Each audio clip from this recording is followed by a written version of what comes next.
I've been keeping a secret. It's dirty, it's messy, but I think I'm ready to deal with it.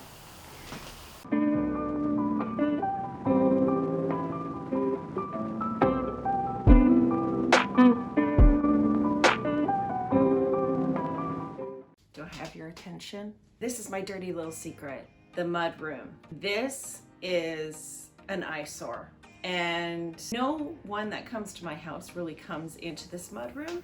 It's just the four of us in my family that utilize this heavily. If you have a mudroom, it is one of those rooms that is used probably the most outside of the kitchen. It has a lot of uses. I am very fortunate to have a mudroom and knew that when we were laying out the floor plan for the renovation of this old home, that I wanted a mudroom. The mudroom is multifaceted, has so much function within it. It's a family communication center, especially when the kids were younger.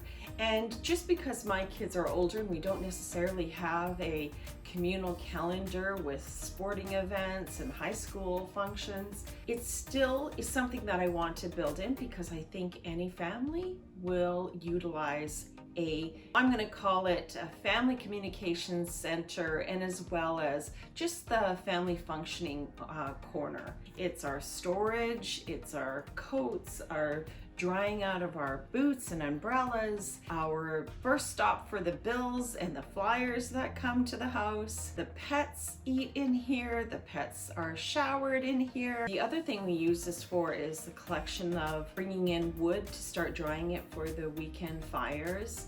Recycling for the recycling that we take back to get deposit money back, so bottles and cans. And also I have a collection of hobbies back here.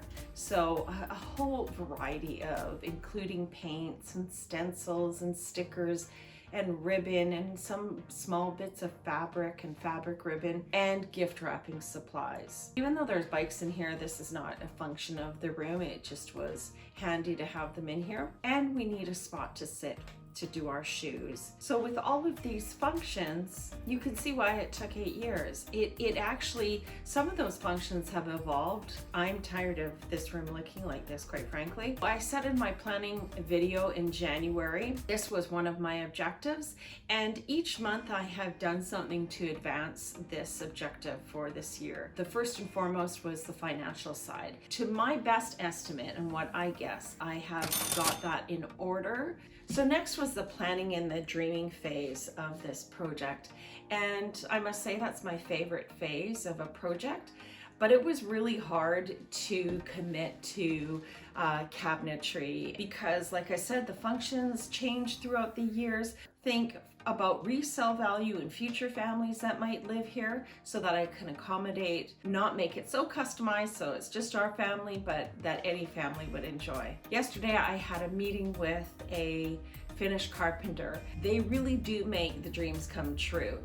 You know, some of the other contractors, it's more about the logistics of the home. It's all behind the drywall. So the Finnish carpenter came here and we went through all the images I can see and search out, from design web pages to, yes, the Pinterest, and I have a board started there so you can follow along on my Pinterest account, libertylifebylisa, and see what the look and feel is that I am going for. I think this is such an important phase to go through to really nail down things that you like, why you like something within a picture.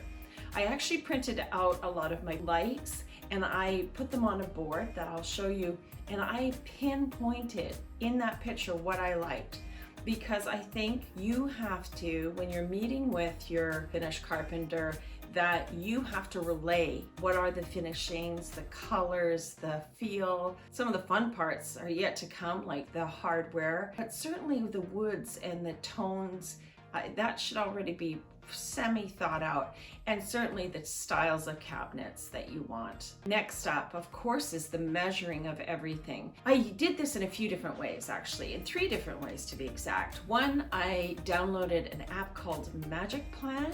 Wow, this is a powerful app. You basically run around with your phone and click. It tells you where to click when you're in a certain corner, and it measures, and I think the accuracy is up to a 1/2 inch. So that is fun. Plus, I did the old style graph paper, measured. And then thirdly, I start putting tape right on the ground. Painter's tape. I start laying out what I think is gonna look great. And I think the important things about a room full of cabinets is that you have varied depths. You have some corners and some that pop out and some that kick back. And sometimes that's just for functionality, like a corner cabinet and then a line of cabinets coming down a wall. If you kick it back or kick it forward, it just adds interest to it, because aesthetically, it's gonna look more pleasing than just a bank of cabinetry that runs along one wall. I'm mixing some wood finishes, like most of the cabinetry is going to be painted, and I'm going to go a little bit dark. It might be a dark green, and not the color of the year, dark green, but maybe more of a gray green. The reason I'm doing that is because of behind me.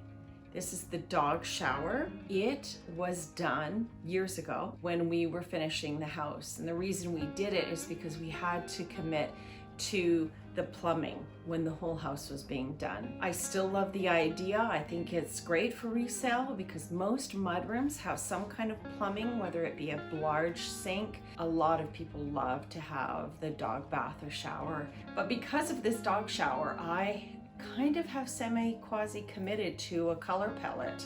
I mean, it's not my favorite, to be truthful, at this point 8 years later, but that's design, right? You do things and you might not have done them the same in 10 years from now. The cabinetry will tie in quite nicely to this dog shower. I think it's very important to have a mix of materials so that it's not just all monochromatic, unless you're going for that. But I want something that was warm and welcoming the family. So I'm going to be mixing some paint finishes with some natural wood color tones, as well as I'm thinking about some brass and maybe some leather. It's all very exciting because that's almost like the jewelry state of the project. Now that I have gone through all of the functionality of the room, done all the measuring, studied some of the typical cabinetry and layouts, picked a design, color, I did go back and just double checked some of the amounts of shoes and coats and storage requirements just to confirm that everything will fit. Carpenter Chris has gone away to work out a budget and a quote, as well as laying it out in his computer software so that we can see a professional plan and sign off on it and make any changes at that time. I hope you enjoy this 3-part series of the renovation of our mudroom that has been long awaiting a makeover, and I'm just happy to give her one. Don't forget to like and subscribe, and please leave me a comment, especially tell me about any cool cabinet or design item that you have seen in a mudroom. See you on the next video.